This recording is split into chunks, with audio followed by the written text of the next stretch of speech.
Hey everyone, Lucky here, and we hit level 100. We were the first rogue to hit level 100 on the season. Our group were all of the first level 100s. Under 8 hours it took us. Already started running the pits, and I'm at around level 50. We'll run a 50 pit just to show you kind of where the build is at. And I started leveling as Barrage, and it was really good and really strong basically the whole way. So Barrage was basically where I was expecting it to be. It didn't quite compare to some of the other classes at some points in the progression, but it was holding its own throughout the entire run. So I think probably only the Necro was really outperforming too much. But we have since respec'd now to the rapid fire grenade launcher rogue, I like to call it, and we've just been cruising through these pit runs, and I kind of want to show you where we're at now. Level 50, it's around like a level 100 nightmare dungeon. You can see the enemies are level 149 at the moment, compared to a nightmare dungeon to 154. But the damage is enough to basically one-shot the majority of these packs that we do encounter, as long as you have your 3 combo points build up. You'll notice that it looks a little bit different from the planner that I had posted, because I'm using Shadow Imbue, because we're still at such low levels of the pit right now. I'm preferring Shadow Imbuement over the Caltrops. The Caltrops are really just for that extra damage on the boss, so we really don't need it right now, because we're still just pushing. And I expect we'll probably be at over like tier 100 pit by the end of the stream. So if you are watching and you want to follow along, feel free to do that. We've already carried some Uber Duriel as well. I mean, the single target damage on this is pretty great, in addition to its ability to clear density as well. So it did take a little bit of getting used to the new Scoundrel's Kiss ring, but the second we got the Scoundrel's Kiss, we were able to transition from Barrage to Rapid Fire. So at the end of this run, I'll show you exactly everything I'm using. I'll show you the Paragon board and the planner, and there's also going to be a link to the planner in the video. You'll have to forgive me. The planners at the moment are a bit outdated. It turns out that Season 4 being live, they changed a couple things, one of them being that you cannot get attack speed on your weapons anymore. So I've made adjustments, and I will be updating the planners once I'm done streaming. But until then, you can just use this video as a guide, and I'll kind of walk through my gear at the end. So as you can see, plenty of survivability.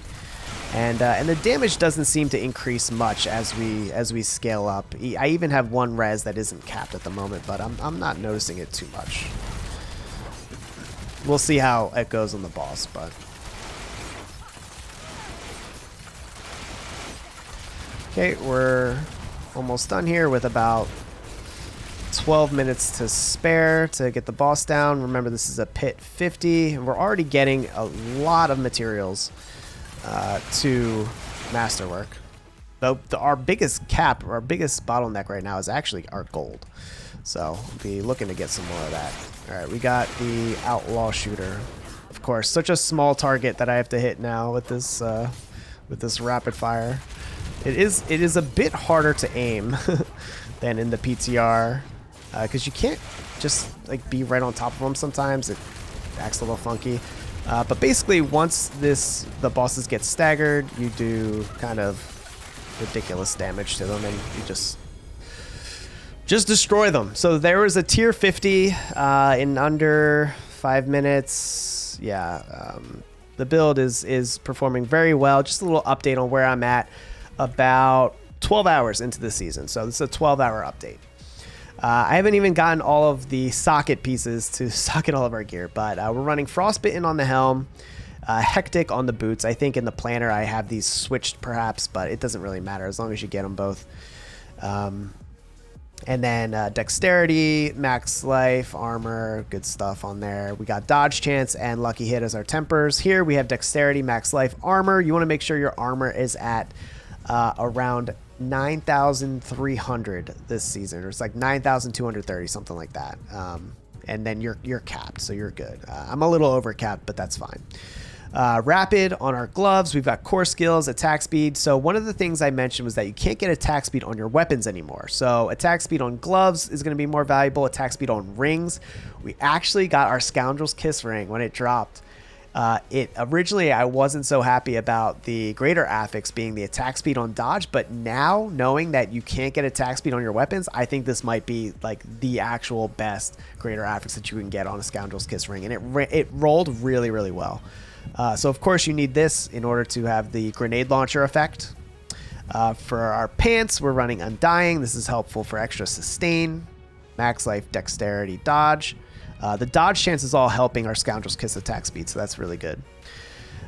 Then our weapon, our two-hander, dexterity, crit strike damage are still very important. I'm torn on what I want the third affix to be on this. I might just end up going health if I need it. Like I've got max life on my one-handers, but damage or life probably are good options here. And then you saw my swords. I've got expectant and repeating aspects, and I'm using dex, life, and crit strike damage.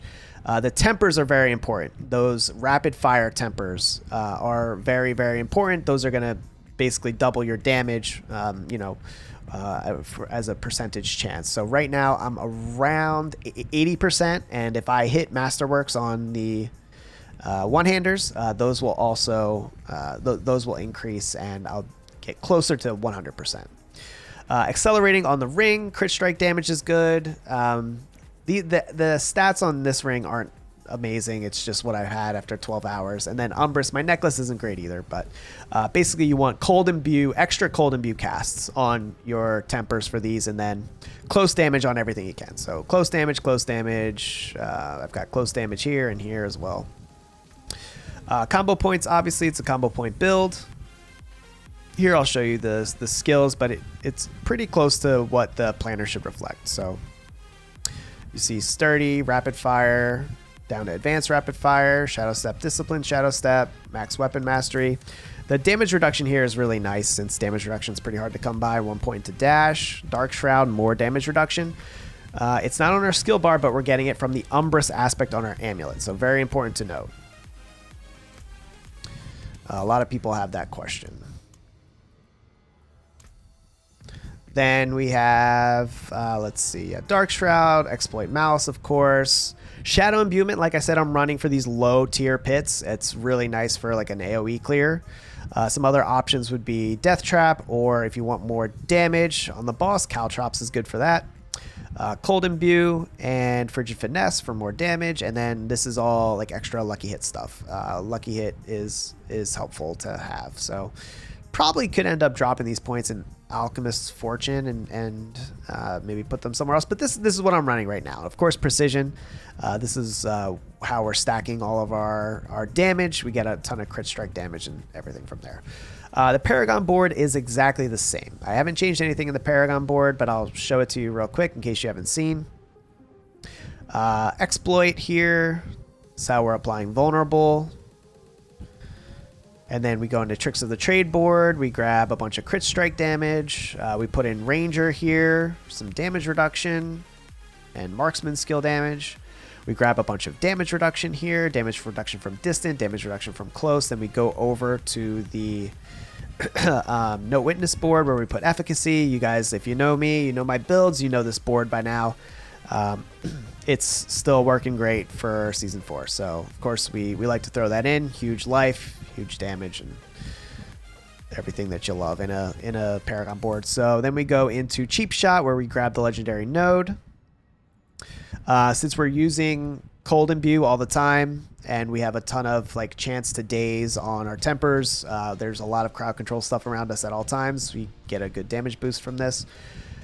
Here's just some additional damage reduction, and then we have Control Glyph for more damage, increased damage to chilled and frozen enemies. Of course, with Cold Imbuement, we get a lot of chilled and frozen enemies, so that's just a big multiplicative damage boost. Then we go into Exploit Weaknesses. Here we get some damage reduction to Vulnerable, which is good for survivability. And we put our Combat Glyph. You can get so much intelligence from the Exploit Weakness board. And every bit of critical strike damage is, another multiplicative damage boost for the build. So we put our combat here, we grab all the intelligence we can. And a lot of people ask me priority for leveling your glyphs. Everything has the same priority except basically combat. Like combat, you want to get maxed out as soon as possible. Everything else, try to get it to 15 as soon as possible. Exploit's good to get to 15 early too, because you get some vulnerable efficacy as well, because you need the enhanced range to get the bonus. But otherwise, combat's the best one for your build. And then cunning stratagem for some additional arrows for our combo points. So that's the build. I don't think I missed anything. Yeah, specializations, abilities, Paragon board.